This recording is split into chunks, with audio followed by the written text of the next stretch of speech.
Saudações a todos, vamos retomar nosso curso de termodinâmica sob regime de equilíbrio térmico ou termodinâmica básica.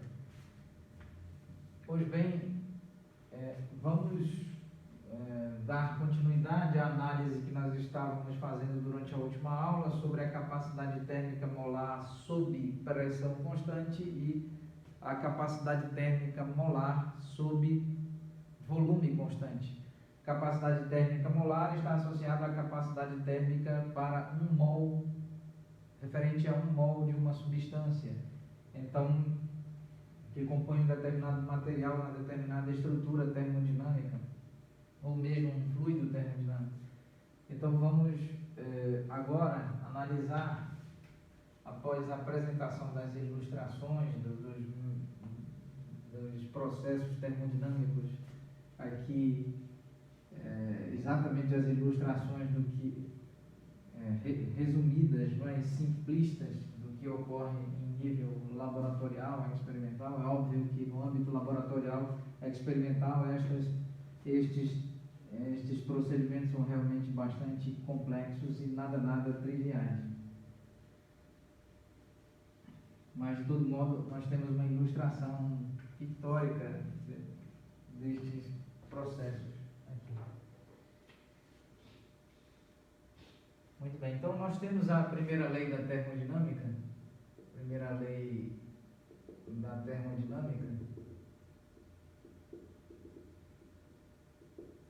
e nesse contexto da primeira lei da termodinâmica nós temos aqui a variação infinitesimal de calor, variação infinitesimal de energia interna, mais a variação infinitesimal de trabalho termodinâmico, onde a variação infinitesimal de calor ou de variação de energia térmica, fluxo de energia térmica, é uma diferencial do tipo não exata. Similarmente, analogamente, o trabalho termodinâmico, a variação infinitesimal caracteriza uma diferencial do tipo não exata. E, por outro lado, a variação infinitesimal de energia térmica é sim considerada uma diferencial do tipo exato e, portanto, e por consequência, por conseguinte, a energia interna é uma função de estado termodinâmico. Muito bem, então no caso, nós temos, para o caso de volume constante, ou seja, processo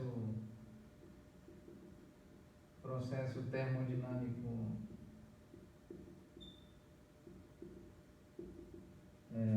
isovolumétrico, neste caso de processo termodinâmico isovolumétrico, nós temos variação infinitesimal de volume igual a zero, uma vez que aqui o volume é constante, é um parâmetro termodinâmico, um parâmetro macroscópico termodinâmico constante, e nesse caso nós precisamos considerar que a variação infinitesimal de calor é igual à capacidade térmica molar sob volume constante, multiplicado por variação infinitesimal de temperatura. Nós também sabemos que a variação infinitesimal do trabalho termodinâmico é igual a pressão multiplicado por variação infinitesimal de volume. E nesse caso nós temos este resultado como igual a zero. Então, substituindo, nós temos na primeira lei da termodinâmica, nós temos variação infinitesimal de calor sob volume constante, relacionado à transformação termodinâmica isovolumétrica, é igual à variação de energia interna.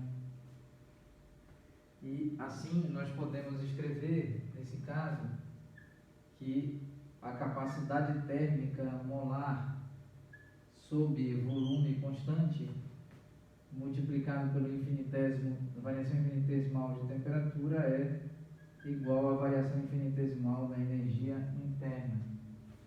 Muito bem. Então nós chegamos até este importante resultado para uma transformação termodinâmica do tipo isovolumétrica, evidentemente sob volume constante.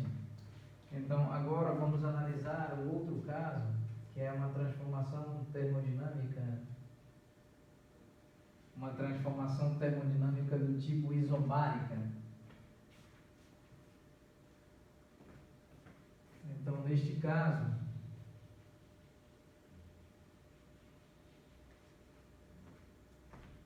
vamos tentar aqui.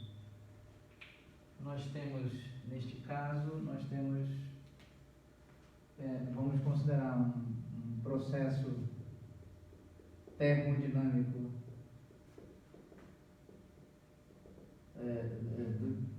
do tipo isobárico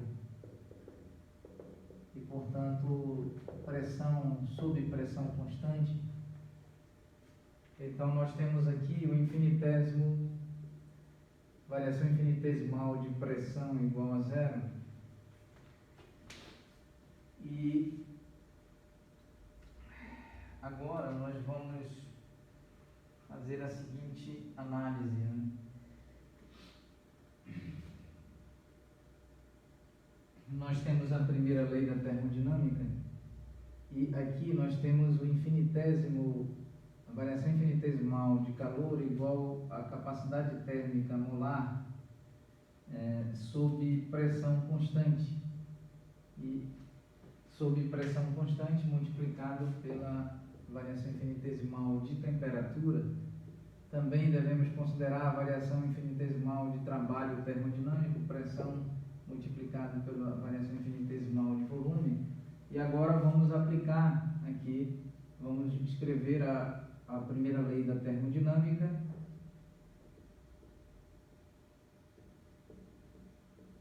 E, portanto, nós temos, fazendo as devidas substituições, nós temos capacidade térmica molar sob pressão constante multiplicado pelo infinitésimo de temperatura igual à variação da energia interna mais a pressão multiplicada pelo infinitésimo de pressão constante multiplicado pelo pela variação infinitesimal de volume. Muito bem, então nesse caso nós vamos analisar agora as duas expressões, a saber, vamos organizá-las aqui no outro lado.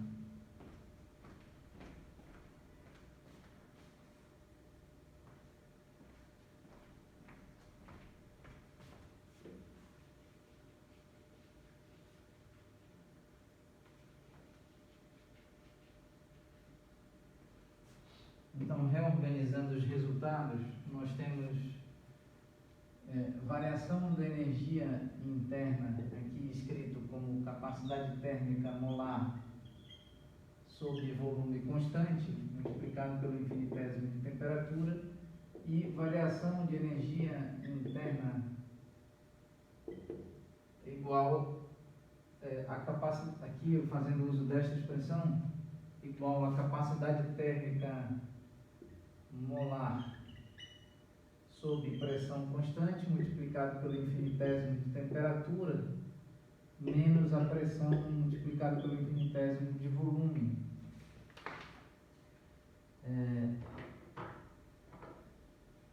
Muito bem, então nesse caso vamos analisar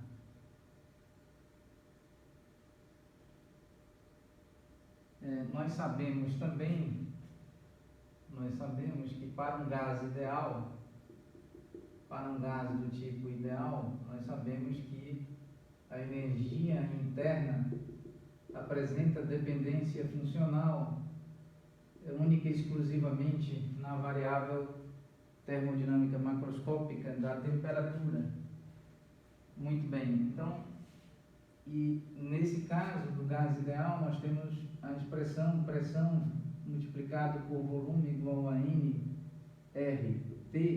onde N é o número de mols, R é constante, número de mols associado ao gás ideal, número de mols do gás ideal, que compõe o gás ideal, R a constante universal dos gases ideais e a temperatura T medida no contexto, fazendo uso especialmente da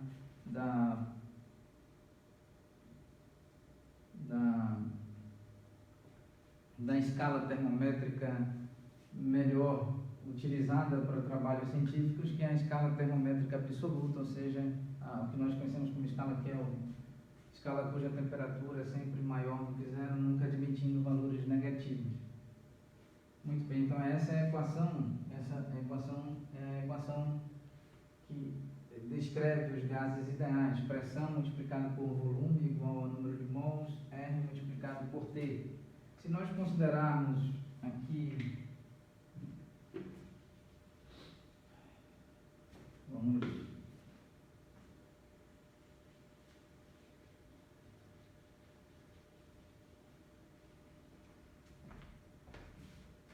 N igual a 1, ou seja, N igual a 1 mol de gás ideal, então nós temos pressão multiplicado por volume igual a RT. Muito bem. Então nós temos estas duas expressões, temos estas informações que são relacionadas, associadas evidentemente ao gás ideal, gás do tipo ideal, e vamos então aplicar sobre essa expressão a derivada em ambos os lados da igualdade, de modo a preservar esta expressão. Então nós temos derivada sobre P, pressão multiplicada por volume, e a derivada aplicada sobre a constante universal dos gases ideais multiplicada por temperatura. Nós sabemos, com base na análise real, no cálculo diferencial e no cálculo integral, nós sabemos que toda constante pode ser retirada sem incorrência em erros algébricos, aritméticos ou mesmo, de maneira geral, matemáticos. Nós podemos retirá-la da aplicação da derivada e da integral. Então, aqui nós temos derivada, vamos apresentar algumas observações importantes.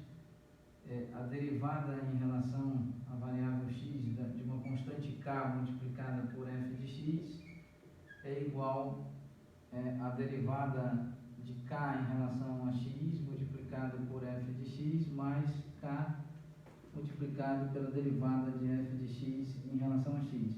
Com base na análise real, no cálculo diferencial e no cálculo integral, o limite de uma constante é igual à própria constante quando x tende a x0, e isso implica que a derivada de constante k em relação a x é igual a zero. Daí é possível escrever a derivada em relação a x de k multiplicado por f de x como k multiplicado por derivada de f de x em relação a x, uma vez que a derivada de k em relação a x é igual a zero. Então, aqui nós temos derivada, e a derivada da multiplicação de dois termos é a derivada do primeiro, conserva o segundo, mais conserva o primeiro, deriva o segundo. Então, aplicando, nós temos a derivada da pressão multiplica com o volume, mais a pressão multiplica com a derivada do volume.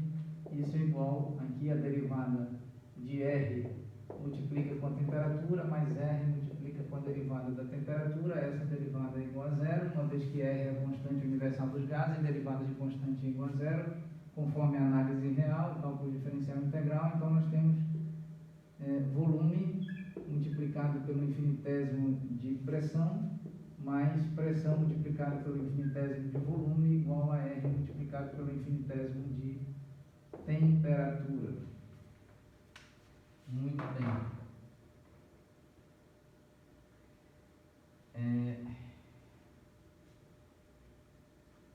Então, vamos analisar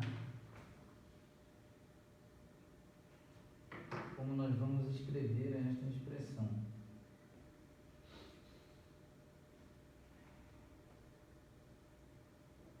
Então, vamos analisar escrutiniosamente, minuciosamente. Aqui nós vamos inicialmente considerar um processo termodinâmico,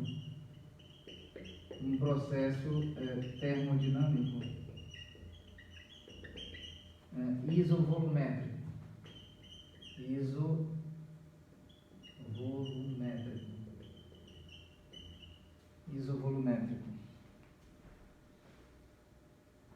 Muito bem. Por motivo de limitação do aparelho de gravação, nós vamos encerrar a aula exatamente nesta linha e retomaremos oportunamente. Muito obrigado a todos.